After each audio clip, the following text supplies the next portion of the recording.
And what else? Trying to think of things. Where did you go after you left Kalu? Back to Firebase Nancy. And then because of Vietnamization and the pulling back, see, when I first got there, the Marines were leaving Vietnam, and the Army was replacing them. So Northern I Corps, which traditionally up to that point had been a Marine operation area, if you talk to Marines, that were there earlier, a lot of them were in that operational area. But they all left, and the Army took over, and the ARVN were then going to replace the Army. Vietnamese were going to the ARVN. So anyway, the 630th got deactivated, and what they did was I wound up taking the heavy equipment down to Da Nang, where it was being loaded up to, I guess, being sold for scrap to, somebody said Japan was getting it. And we would have to clean it up. And so I spent a few days, actually, I think it turned into almost be like 2 weeks in Da Nang, and I was getting quite antsy about hanging around Da Nang with very little to do. During my time there, I wound up going over to a place called China Beach. A lot of people have heard of China Beach. It's in-country R&R. Went over there and spent a very happy afternoon all by myself. Again, I got my ass chewed by a major who... My Jeep driver, who was a good friend of mine, still is. He and I still keep in contact. He's from Tennessee. I call him the Big G from Tennessee. So what I did was, when I went to China Beach, to the officers area, I said, why don't you go over to the enlisted men's club, which is, I don't know, a mile or so away. I said, take the Jeep, go over there, keep your eye on the Jeep so it don't get stolen. Have yourself a good time. Have a few beers and come back at, 1500 and pick me up. So he did that, parked in the shade.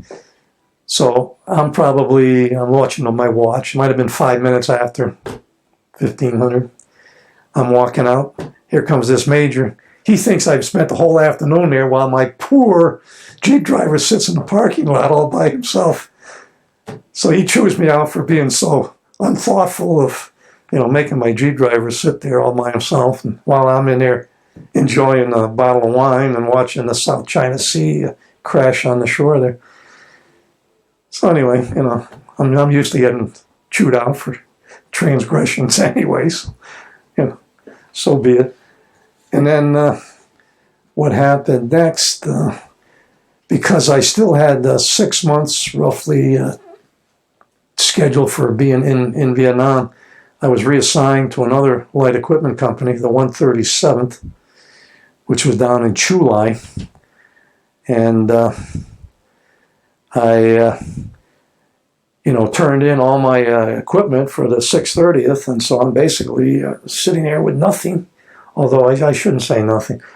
Again, I don't remember the specifics, but during the time that I was there, equipment off the books was more than adequate. In other words, I had a trailer, I had a 60 millimeter mortar, I had a 12 gauge shotgun, I had an AK-47, and 245s that were all off the books. In other words, the United States government had no idea that they even existed. Some of them, I guess, came from the Marines, because I don't think the Army had any 60 millimeter mortars. That was something the Marines liked. So I had this stuff in my personal possession. I always carried 245s, one in each pocket. I liked the 12 gauge shotgun, and the AK-47. I carried that for quite a while because that was a nice weapon to have. And so when it came time to go down to Chu Lai, which is where the 137th was located, I kept calling them saying, come get me, because we were taking some of our equipment with us. And I didn't want to go down without some sort of security escort. Well, I finally got tired of begging for security, so I took it upon myself one day. I said, screw it, we're going.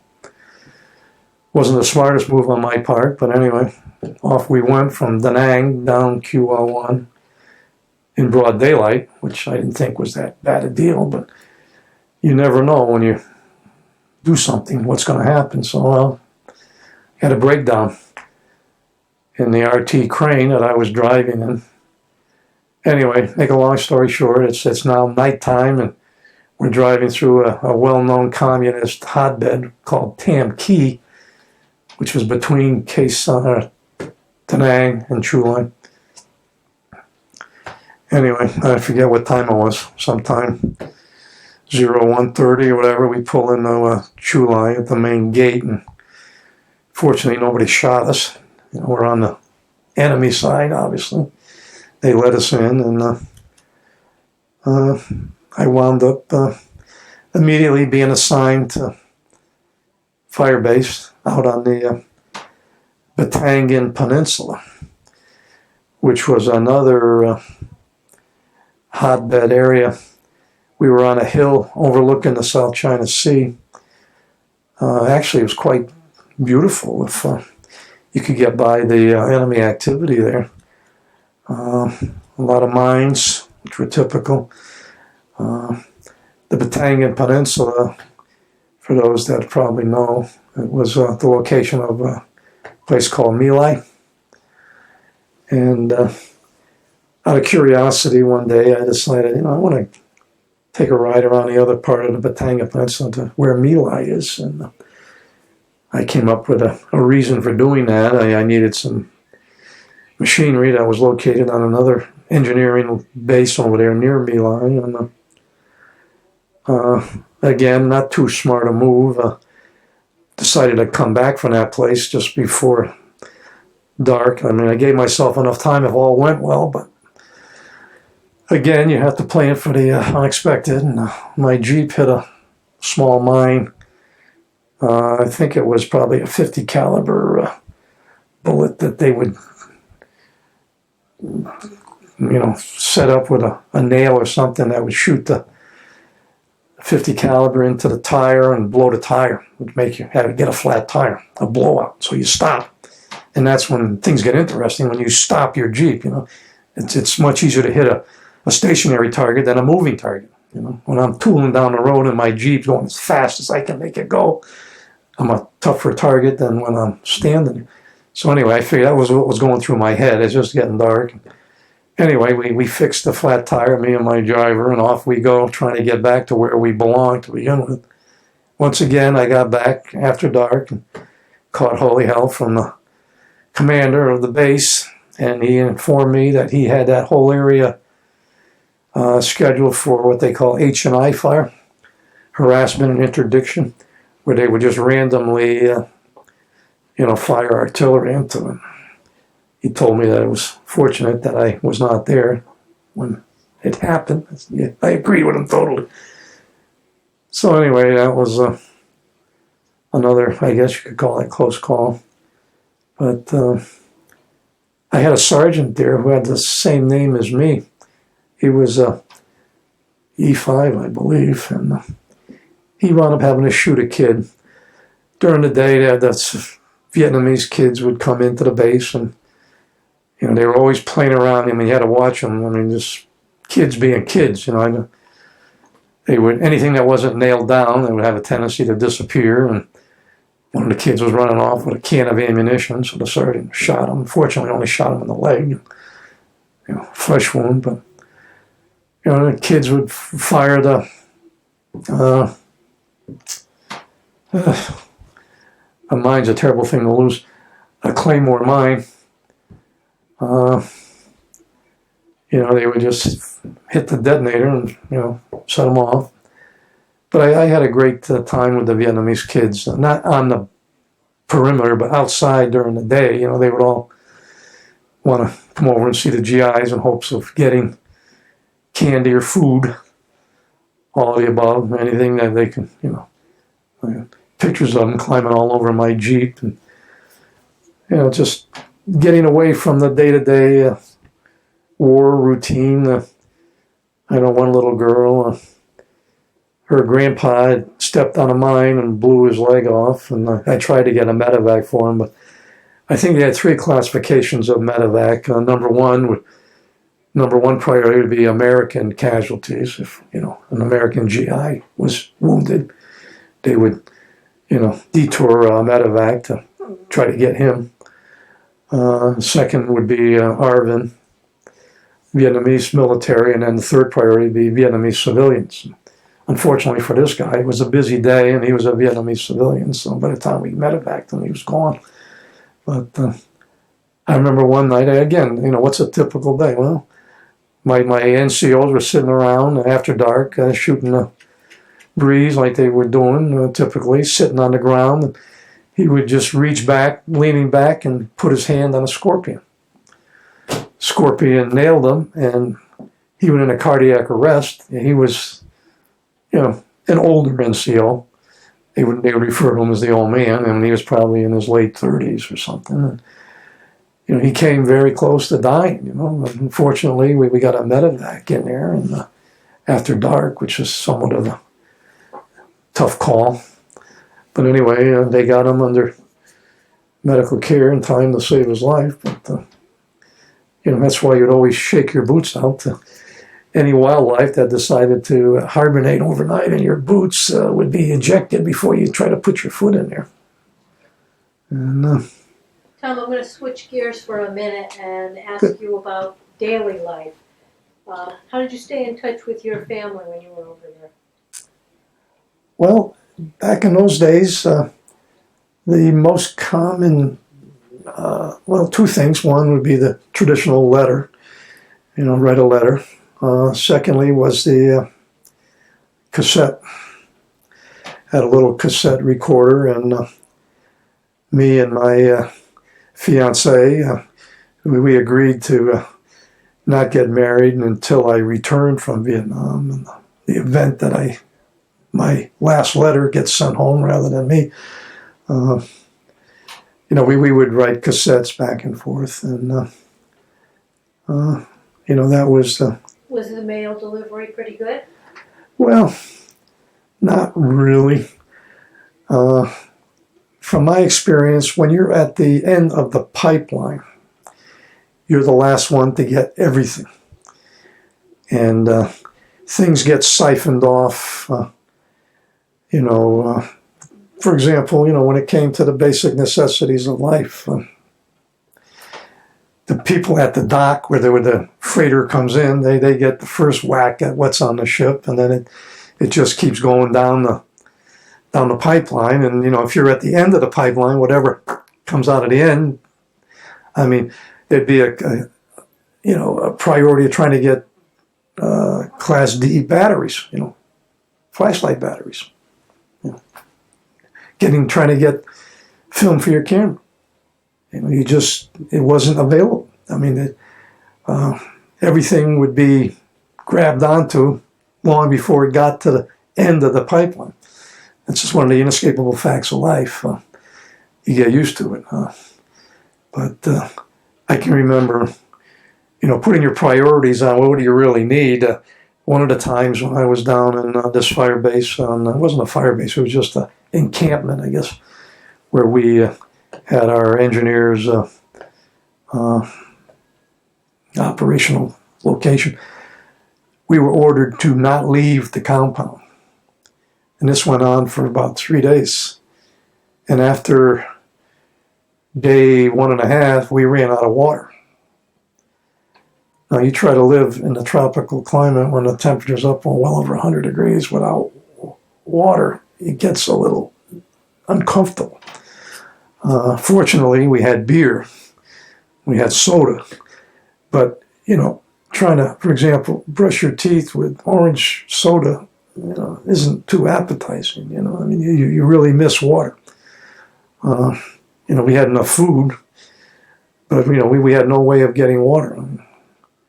So after day 3, they finally, relented and said, all right, now you guys can leave. I don't know I guess there was some enemy activity in the area. They didn't want us to all get killed.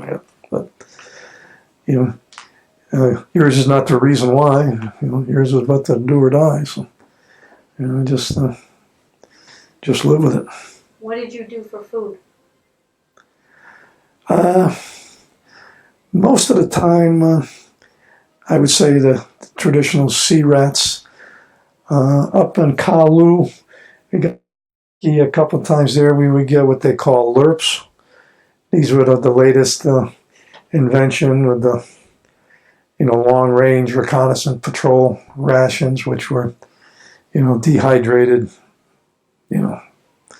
things that you just add water and you can eat them hot or cold. And I liked those a lot when we could get them. Back at Nancy, they had a mess hall. It's funny, I just can't remember eating there more than maybe once. I know I had to have eaten there, but it just, for whatever reason, it's not in my memory bank. I guess I was so impressed with the food there, I just can't recall it. But I remember when we were in Da Nang, when I was deactivating the 630 there, they had some sort of a pizza joint there where you could actually get yourself a pizza. I mean, they lived like kings in Da Nang. And the way I looked at it, they had, real food there. And when I came in country, when my brother was there with the Marines, they had the place they called Freedom Hill, which was like the main PX in the sky. I mean, they had everything. I mean, we stopped there on after my brother picked me up and wiped out my ration card, which, as an officer, I was entitled to 5 bottles of hard liquor. And, boom, boom, boom, they're right off the shelf and, whatever. And, I don't know how many cases of beer. So, we got the priority supplies there. But, down there. Did you ever run into your brother again while you were in Vietnam? No. I think he left within a week of when I first met him, after he put his request for transfer out here. Because he was married and his wife was on Okinawa. And he was, going to get stationed in Okinawa. So it was almost, in my view, a no-brainer. Who wants to live in a dirt hole in Vietnam, or would you rather live in an apartment with your wife in an air-conditioned location in Okinawa? And, did you have enough supplies to do your job? Were there shortages of parts, or did you always have sufficient? Oh, we had a large shortage of parts. The guys would get very innovative as to keeping their. I'll give my guys credit. They knew every trick there was to keep their equipment operational, so that it wouldn't be deadlined, as they called it. There'd be a shortage of filters, and they became experts in cleaning the filters out. And you could, like an air filter, you could blow the crud out of it and slap it back in there. It needs to be replaced, but you don't have a new one to put in there, so you put the old one back. You can get extra life out of your filters, that sort of thing. Or brakes, or whatever is lacking. But because we were going through the Vietnamization phase, I remember we got in at Firebase Nancy. The order came down. There was a direct, in my view, disconnect between the upper echelons of upper level management and then the lower grunts that were on the front line, so to speak, where we were ordered to turn in our 81 millimeter mortars because they were not on our list of table of organization and equipment. You're not supposed to have those, so get rid of them. Fortunately, we had a commander who stood his ground and said, "You want them, you come get them, because we ain't giving them back." It's what we got overrun, and the 81 mortars are what saved their bacon there, because they kept firing illumination rounds so they could see where the enemy was coming from. They killed 77 enemy inside the wire at the Firebase Nancy. And I think my platoon lost 3 or 4 guys and half a dozen wounded. But it's it was not an easy time. I mean, one thing that sticks in my mind was when I I got orders to be pay officer. That's one thing I think every officer dreads, getting that duty. Because what that entails is going to the finance office. You walk in there and they give you a brown paper bag with about, as I recall, about $285,000 in cash. The largest bill being a $20 bill, tens, fives, ones. And when you're dealing with what they call MPC, military payment certificates, it's all funny money. You know, nickels and dimes, quarters and half dollars are all little paper. And you sign a document saying that, you know, I have received from the pay officer $285,462.25. And here it is in a brown paper bag. Well, is it or isn't it? You know, you can take all the time you want and count it.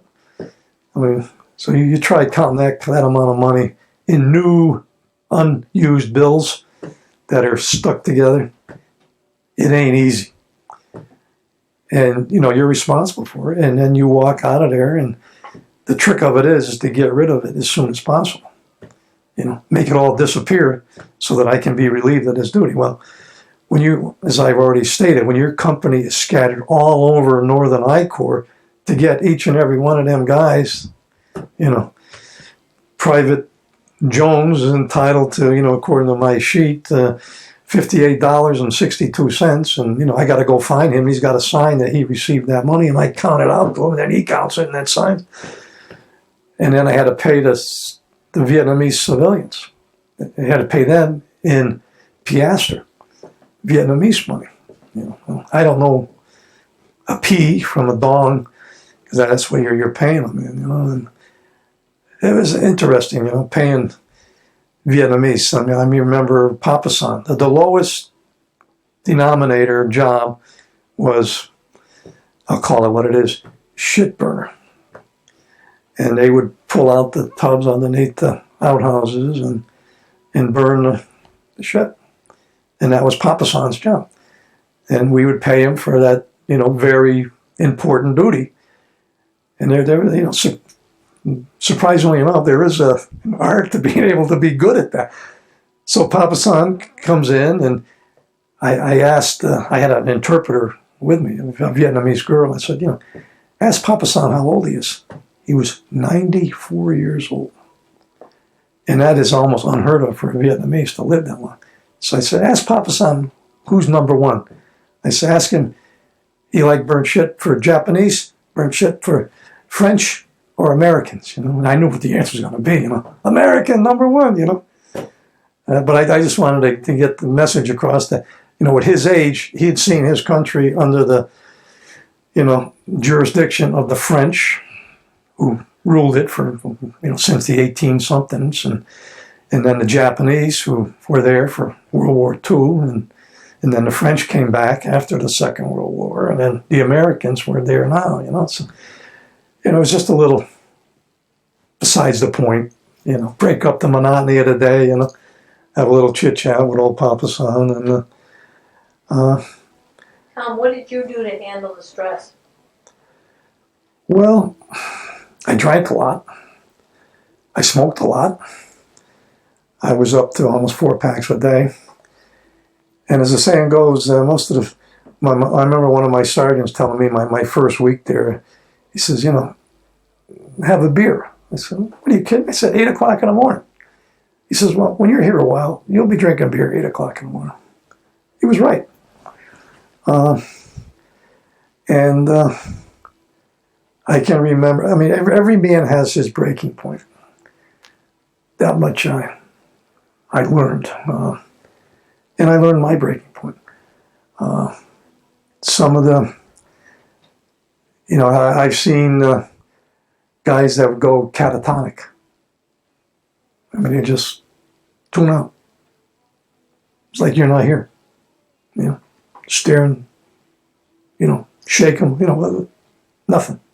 You know, they just turn it on.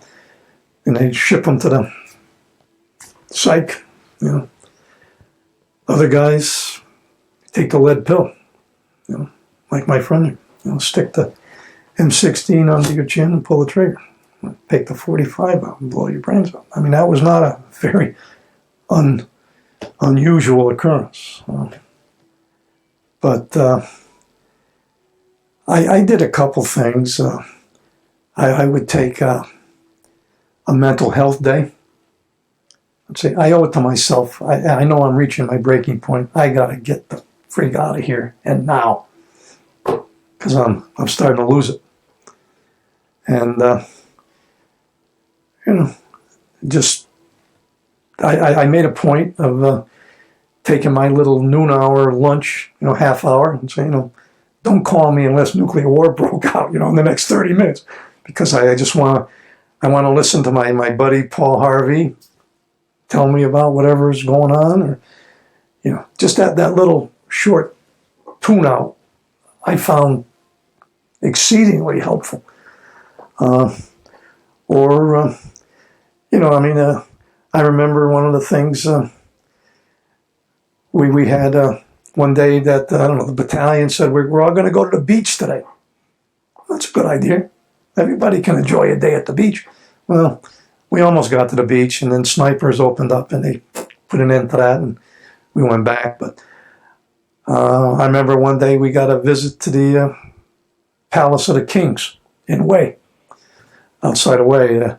Back in the days when Vietnam was ruled by the king, they had their palace out there, and I found it intriguing to spend the day wandering around, seeing how the kings lived 100 years before that, and the gardens and the palace and all of that, like pictures of that. I enjoyed the hell out of it, the gold Buddha. It took a little bit of a hit. I mean, being around Hue City, the old citadel, Of course, the Marines made chopped liver out of a good chunk of that, but it was still basically there when I was there, down the way. And another thing that broke up the monotony, as I say, drinking was a very near and dear pastime for me to tune out from the war whenever I got the opportunity to go to the officers club. And one night, towards the end of my duty there, I was going to the officers club. I ran out of cigarettes, and the officers club had no cigarettes, so I had to go back to my hooch to where my cigarettes were so I could continue my nicotine addiction. And I'm driving back, and it was raining like you've never seen it rain before. I'd never seen it rain before like that. I couldn't see from me to you. And because of that, because of my inebriated state and whatever, I drove my Jeep off the edge of the road, off a head wall of a culvert, and the Jeep rotated 180 degrees upside down. And thank you, God. I found myself in the Jeep, upside down, my hands on the steering wheel. Again, I'm upside down. I got a cigarette in my mouth, lit. I got gasoline dripping down my head, down my nose, into the water, which is about 6 inches from my nose. And I'm thinking to myself, all right, asshole, now what do you do? The reason why I wasn't crushed, because my Jeep, there's no rollover bars, and I had the windshield down as usual so that my machine gun could fire in any direction. So basically, the steering wheel is about the highest thing up, but the ditch is shaped like a V. It's only about 3 feet, 4 feet wide. I'm in the V. And the front of my Jeep and the back of my Jeep are on the land up high, and little old me is sitting in the V. But the water is almost up to my nose. I'm wedged in there. Well, I start squirming, and I don't know how long it took me to get out of there. But anyway, I got out. I wasn't that far from where my hooch was. I walked back, collapsed on my bed, woke up the next morning, and somebody said, "Oh, where's your Jeep?" I said, "Somewhere down there." But it's raining like hell again. we went down there with the wrecker. We pulled the Jeep up. It's almost totaled, I guess. I'm starting to think, now, how the hell am I going to write this off as battle damage? Like I was a pretty good fiction writer when it came to writing up why it wasn't somebody's fault. That was one of the things, all right, asshole, you destroyed a brand new grader or bulldozer, and now I got to figure out how I'm going to cover your ass so you're not going to go to jail or have to pay for it. But that's off the record. So anyway, my Jeep is pretty much kaput. However, timing, as always, is everything. The largest typhoon to ever hit this part of Vietnam arrives the next morning. And we were probably less than 100 yards from the South China Sea. So, we could see the waves building, like I already said. It's been raining cats and dogs and everything else, elephants, for the last 3 or 4 days. The waves are hitting the shoreline, 50-foot waves. And then the wind starts to pick up. And everything starts to move. This is July. There was it ain't like you watch the evening weather news and they say, oh, by the way, tomorrow you're going to get a typhoon. And it just started building, and I'd been through hurricanes before, so I had an idea what the hell was going on. I went over to the mess hall and evacuated that because that was the biggest building that we had there, and I knew that wasn't going to last. The only thing that survived were Quonset huts. Aerodynamically, with the sandbags up and over them, they could take the winds, which, from what I was told, and again, this is somewhat hearsay, the anemometer at the air base in the control tower disappeared when the winds were in excess of 200 miles an hour. It wiped out pretty much every building, every airplane hangar, but I found out that the Air Force apparently knew what was coming, and they evacuated all of the aircraft from the air base. Nice that they would, let me know. But anyway, it was an experience, and we went right through the eye of the typhoon. It blew like hell, and everything was flying through the air with the greatest of ease. And then the sun came out, the winds disappeared, and everything was like a normal sunny day. And then, boom, it comes back, blowing 180 degrees in the opposite direction when the eye wall of the typhoon passed over, and everything that got blown to the right now got blown back to the left. And it created, it gave me a perfect out. Well, why is your Jeep damaged? Well, my Jeep got damaged in the damn typhoon, obviously, But, it created, it devastated Chulai. I went for a tour around there. There was a freighter that was down at the harbor there that was blown up on the beach, and concrete telephone poles were snapped in multiple pieces. And every wood building, including the commanding general's personal villa, was disappeared. I drove by that. I was just curious to see what that looked like. He lived up overlooking the South China Sea. But that was pretty much the end of Chulai, and we loaded up what was left of our equipment onto LST and another Navy ship, and including yours truly and my men, and we took the evening ride up along the coast of Vietnam, up to Da Nang, and that was pretty much the last hurrah for. Did you have any R&R while you were in the country? I did. I had the 1 week. I chose Sydney, Australia, and got to see the land of the kangaroo and koala bears and all of that, and enjoyed Sydney immensely, and enjoyed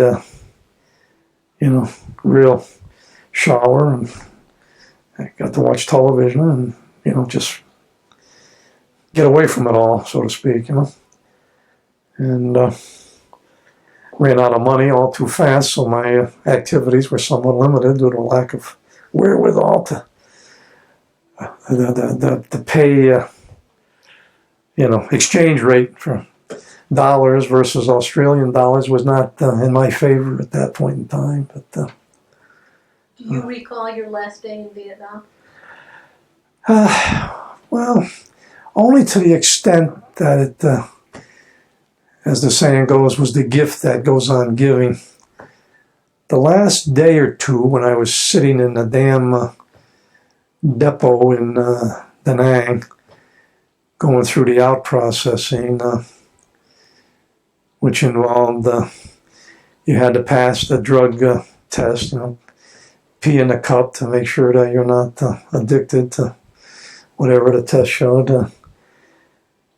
The unfortunate part was they ran out of malaria pills that I'd religiously taken for every day that I'd been there since the day I arrived, except for the last 2 days because there were no pills available. Well, as fate would have it, between not taking the malaria pills and the fact that the place was swarming with mosquitoes, I contracted malaria, which has according to the doctors, up to a 90-day incubation period. And it was about day 90 after I'd come back when I wound up with malaria bad. So I got to go down to Newington to the VA hospital and go through malaria treatment there, which was not a fun time, but I blame that one on whatever asshole was in charge of the place there where those that were leaving country had to suffer through in order to leave there.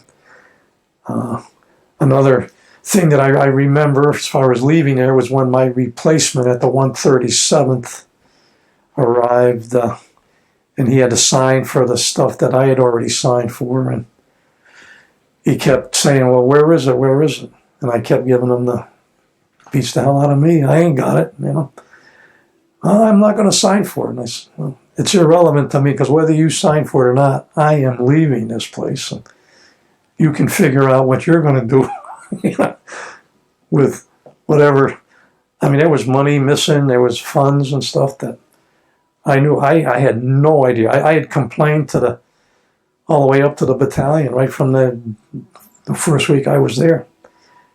Based on previous experience, when I was up with the 630th, I knew that certain things were available to those that were in the field, because you didn't have the big PX in the sky to go to get toothpaste and toothbrushes and shaving cream and razor blades.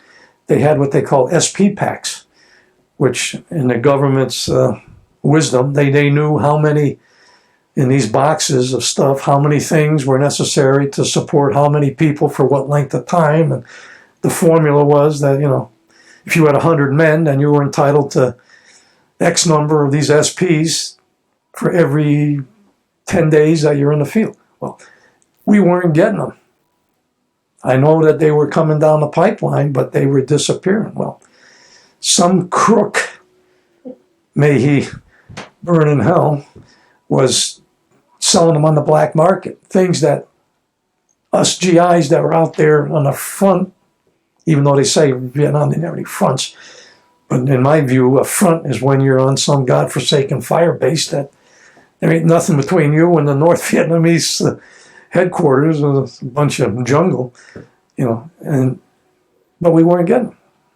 And they were, they had certain things that you were supposed to get for, like beer or soda. Every man was entitled to so many cans of beer or soda. Nothing. It was being sold by some crooked SOB, I don't know, down the line. And I didn't take kindly to it, but all of my complaints to upper level management didn't bear any fruit. So I don't know if you call that passing the buck or what, but a lieutenant can only complain so much before he's told to shut up and get your ass out there again.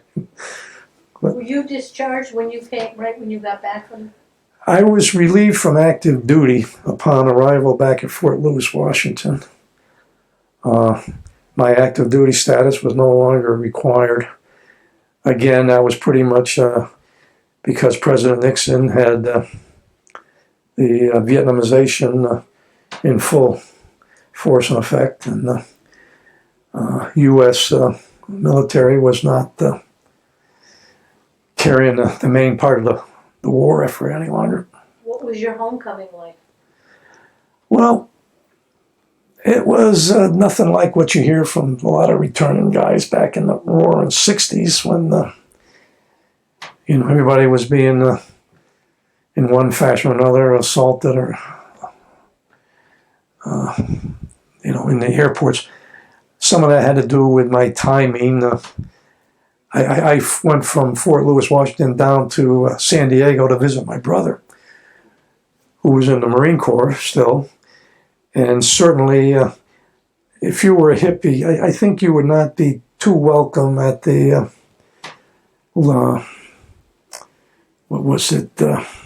Lindbergh Field in San Diego, which was right on the edge of the Marine Corps recruit depot there in San Diego. So you were outnumbered.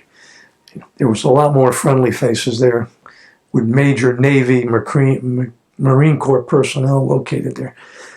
So anyway, I didn't have any problems there. My brother picked me up. I stayed with him for a day or two, and I told him I wanted to get back to my honey and East Coast. He totally understood where I was coming from. So I got a flight out of San Diego to Boston, Logan, but my arrival was like 3 a.m, and the plane was late. So, any arrival, with hippies or anything was not going to be on duty at 3 o'clock in the morning. So anyway, other than my fiance, who met me there, and as the story goes, it was all history from that point on. What did you do in the weeks immediately upon returning home? Well, because I was scheduled to be married in a matter of months, my main mission was to gain some sort of employment to, pay the bills. Because this was, when the hell did I get back? Oh, November.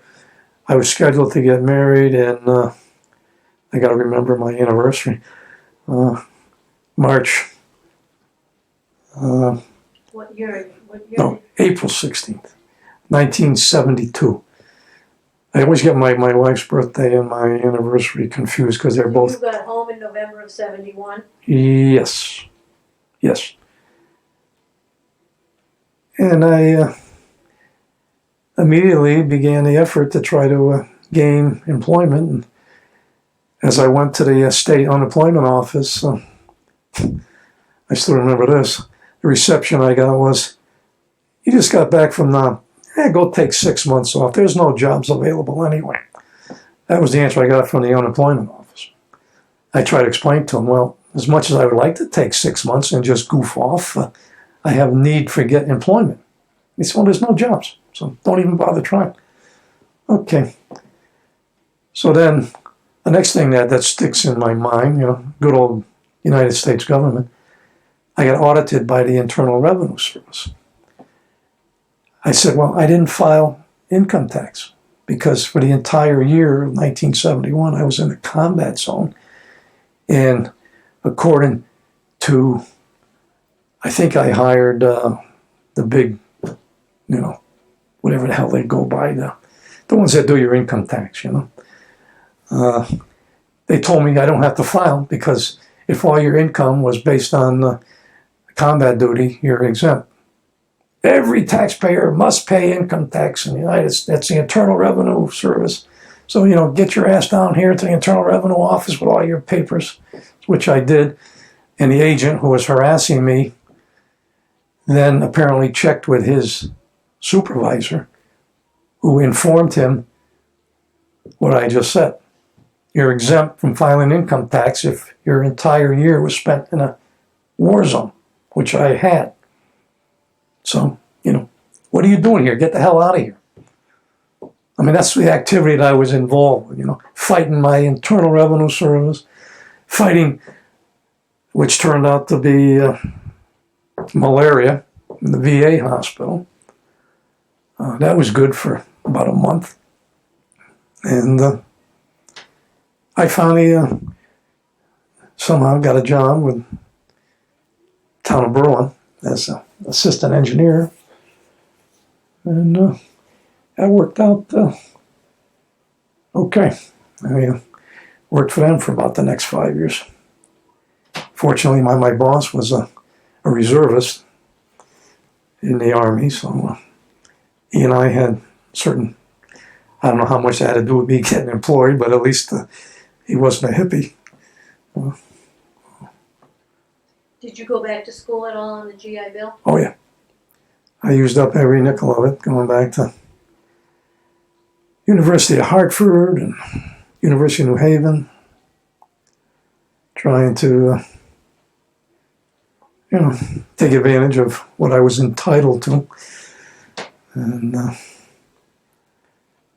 I still do that, as a matter of fact. It's under the Veterans Exemption, going to good old CCSU and Tunxus.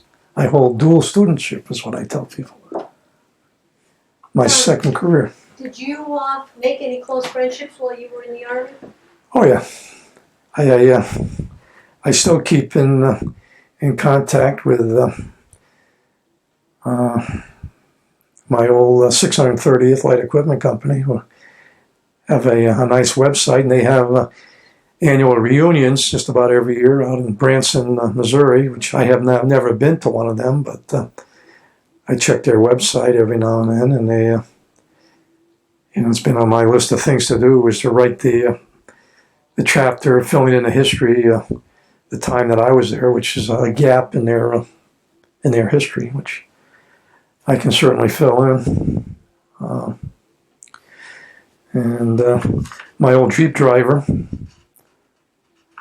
the Big G from Tennessee, I have sort of been out of contact with him, but he came up here to visit me a number of years ago. And unfortunately, he had a alcohol problem too. So,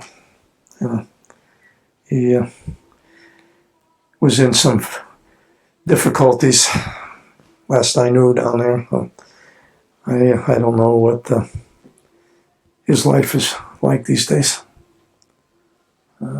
Did you join any veterans organizations? I did. I have to thank my wife for that. I call it ganging up on me.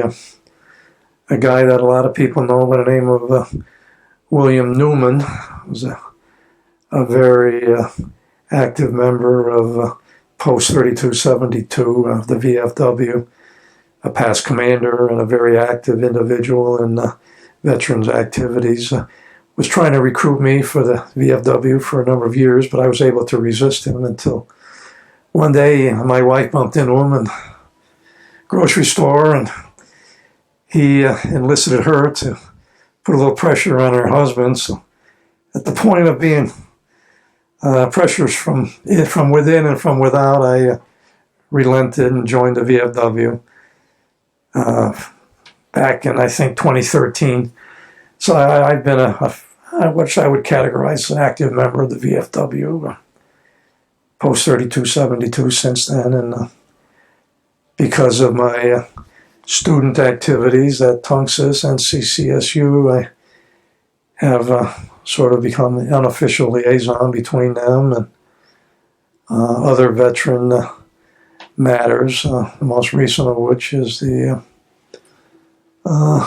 Resilience Begins Here organization, which is trying to help out veterans that have needs with either PTSD or TBI. And I do what I can from my experience over a number of years to help out, younger vets who have issues that, not that I'm a psychiatrist or anything, but I have been around to the point where if nothing else, I'm a sympathetic ear that'll listen and do what I can to, be there. Should there be something that I can do to help veterans that,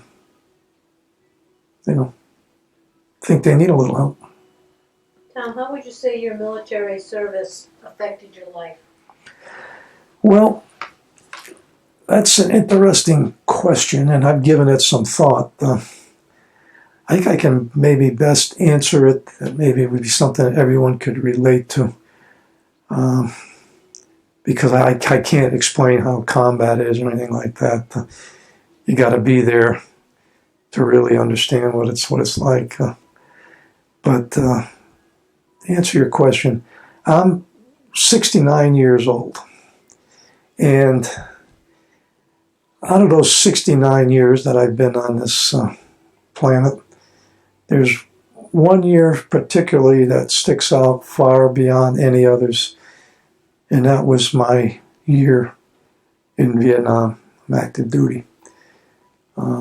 From, as I pretty much chronicalized my time there, from stepping off the DC-8 in Long Binh to the day I walked back on a aircraft in Da Nang to, leave Vietnam.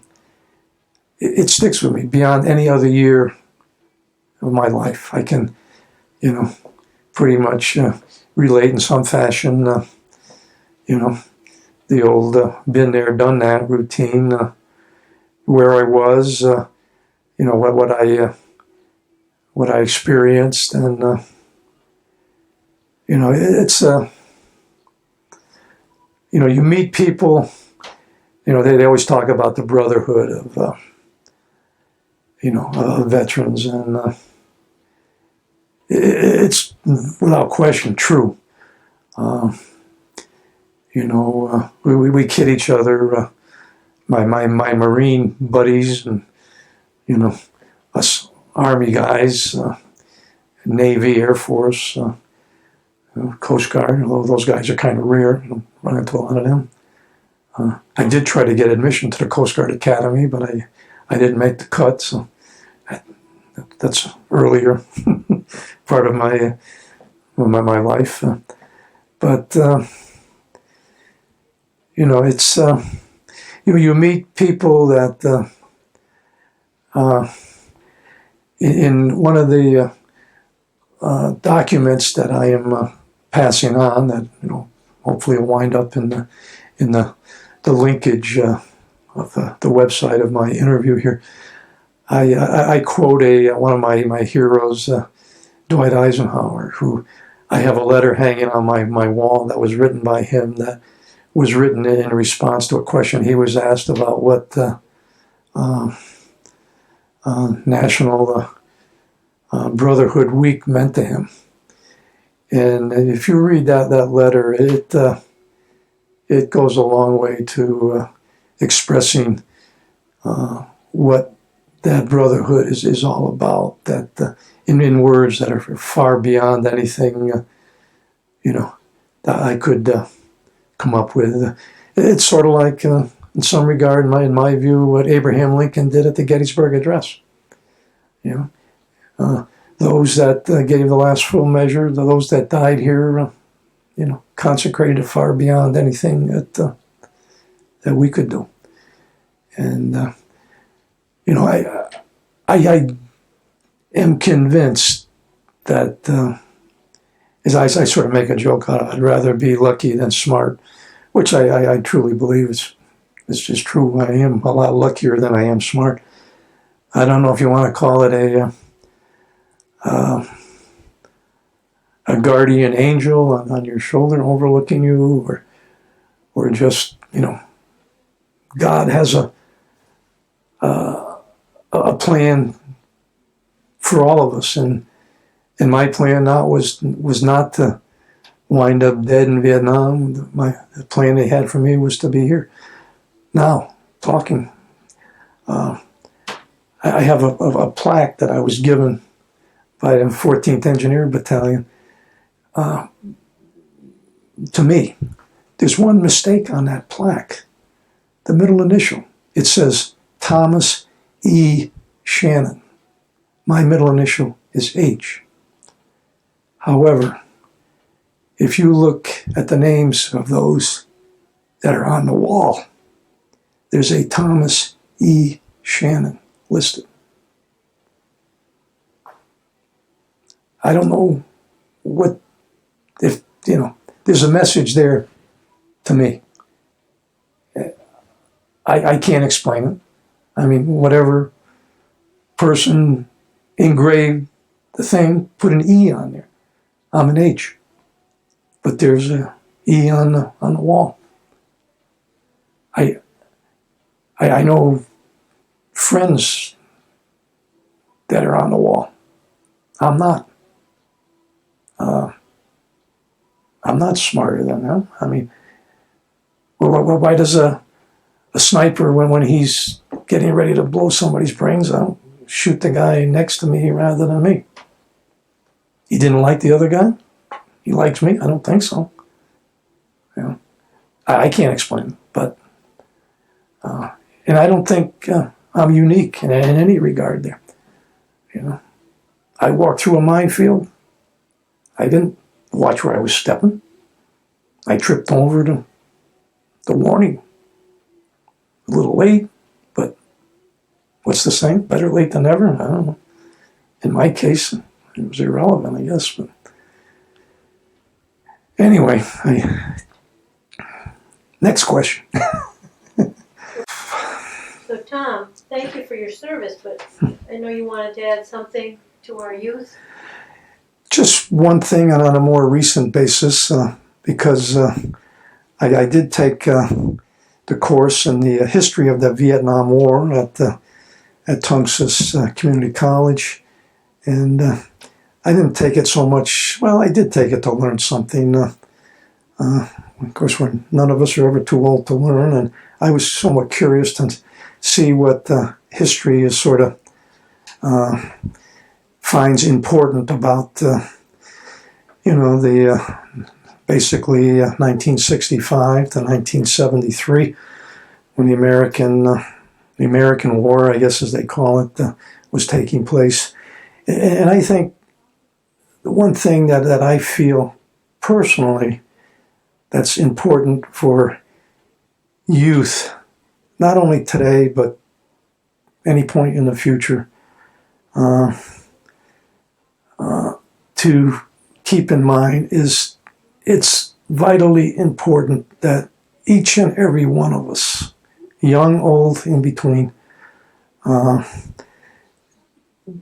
do their citizen duty, which involves staying informed and to choose wisely your leaders, primarily the top commander-in-chief, our president, and vote for that will be in the best interest of our country in general. When I was in college back in the 60s, when a lot of crazy things were ongoing, this country was basically being torn apart by the pro-war and the anti-war. At UConn, I was going through the daily, I worked for the university, the daily riot drill. And they were riots. Bricks were being thrown through the plate glass windows. Hundreds of state police were on the campus trying to quell the campus unrest with the Students for a Democratic Society. And I'm not trying to say, one is right and the other's wrong. What I'm saying is you got to stay involved in what's best for your country. As our youngest president, who died young, said, "Ask not what your country can do for you, ask what you can do for your country." I answered my country's call when they said we need people to be in the armed forces. I didn't run to Canada. I didn't play the draft, whatever they called it, draft, not deferral, but anyway. I did what I felt was best for our country, not necessarily for yours truly. And as Dwight Eisenhower said in that letter, if you read that, they guys that were in the war, that fought the war, put the cause above themselves. And I think that basically those that were in Vietnam, particularly those that volunteered, that's precisely what they did. They put what, in their view, was the best for the country above their own personal best interest. It's not necessarily in your best interest to get shot at or, go through the hell of combat. But as I sometimes kiddingly tell my daughter, it's a tough job, but somebody's got to do it. And on that note, I guess I've pretty much said what I wanted to say. Thank you.